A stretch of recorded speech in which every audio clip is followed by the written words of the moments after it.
أهلا بكم في النشرة الإخبارية تقدمها سوسن عادل. إليكم موجز الأنباء. 11 دولة تؤكد التزامها بدعم متضرري زلزال سوريا، بينها السعودية والإمارات. مصر تنعي أبلة فضيلة مقدمة أشهر برامج الأطفال غنوة وحدوتة. قطع من أوروبا بالقاهرة.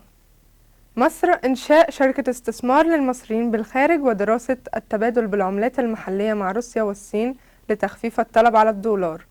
مصر الانتهاء من مشروع قانون جديد للأحوال الشخصية، لماذا تريد الحكومة توثيق الطلاق؟ إليكم التفاصيل.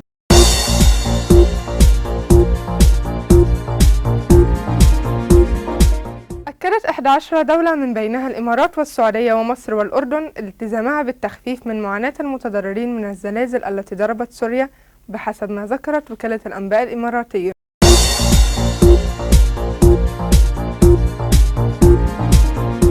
توفيت الإذاعية المصرية فضيلة توفيق المعروفة باسم أبلة فضيلة في كندا عن عمر يناهز 94 عاما، حسبما نقلت وسائل الإعلام المصرية عن أبنائها.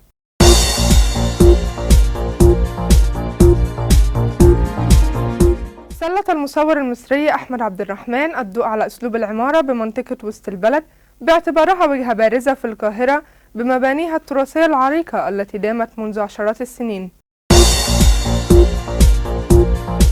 تحاول الحكومة المصرية تخفيف ضغط الطلب على الدولار من خلال مصادر جديدة للنقد الأجنبي عبر إنشاء شركة للمصريين بالخارج واستثمار مدخراتهم في الأنشطة الاقتصادية المتنوعة بالسوق المحلي، بما يحقق عائدا مرتفعا لهم وزيادة الاستثمارات المباشرة.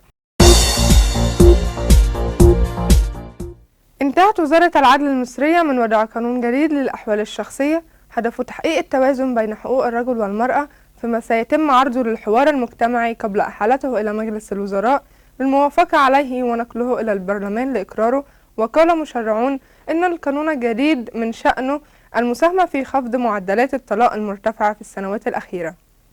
كانت معكم سوسن عادل، نلتقي بكم في نشرات أخرى.